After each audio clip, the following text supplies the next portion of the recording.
আসসালামু আলাইকুম। Chicken shashlik আমরা বিভিন্নভাবে তৈরি করে থাকি।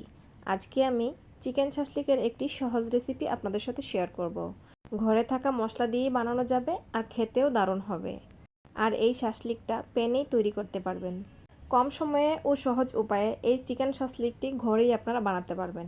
চলুন তাহলে ঝটপট বানাতে থাকি। আমি এখানে চিকেন কিউব করে কেটে নিয়েছি, পরিষ্কার করে পানিটা ঝরিয়ে নিয়েছি। এখন তাতে আদা বাটা দিয়ে দিব সাথে রসুন বাটা।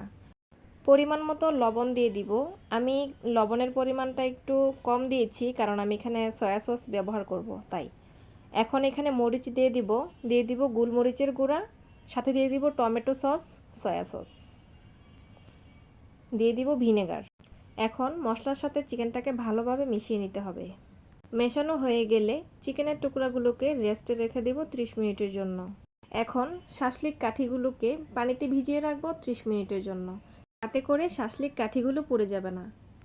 এখন এখানে কিছু ক্যাপসিকাম এবং পেঁয়াজ নিয়েছি, যেগুলো আগে থেকে কিউব করে কেটে রাখা। এখন এগুলোকে চিকেনের মশলার সাথে ভালোভাবে মিশিয়ে নেব। দিয়ে দিব কিছু টমেটোর ফালি। এখন আমি শাসলিকে ব্রাশ করার জন্য একটা সস তৈরি করে নিব।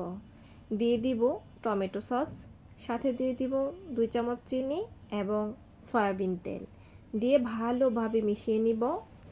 এটা শাসলিকে ব্রাশ করলে দেখতে অনেক চকচকে দেখায়।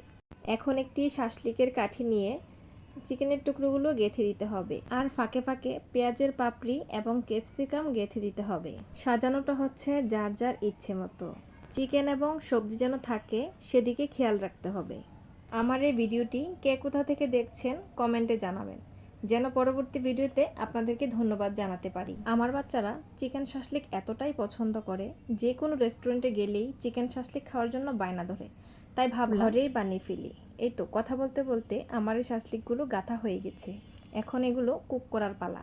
চুলায় একটি ফ্রাই প্যান বসিয়ে তেল গরম হয়ে আসলেই দিয়ে দিব গেঁথে রাখা শাসলিকগুলো। সবগুলো শাসলিক দেওয়া হয়ে গেছে। চুলার আঁচ কমিয়ে এপাশ ওপাশ করে ঘুরিয়ে ঘুরিয়ে শাসলিকগুলোকে কুক করে নিতে হবে। আর যে সসটা তৈরি করে রেখেছিলাম সেটা উপর থেকে ব্রাশ করে দিতে হবে। আর এইভাবে ঘুরিয়ে ঘুরিয়ে শাসলিকটা বানিয়ে নিতে হবে। দেখতে মাশাআল্লাহ এতটাই লোভনীয় লাগছে। এটা আপনারা যে কোনো কিছুর সাথেই খেতে পারবেন। নান, রুটি, পরোটা সব কিছুর সাথেই এটা খাওয়া যায়। চিকেন শাসলিকটা এপাশ ওপাশ ভাজা হয়ে গেছে। দেখুন মাশাআল্লাহ দেখতে কতটা লোভনীয় লাগছে।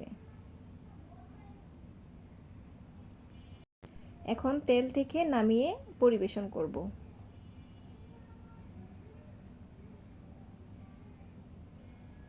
বাসায় গেস্ট আসলেও আপনারা এই রেসিপিটা খুব সহজে কম সময়ে তৈরি করে নিতে পারবেন।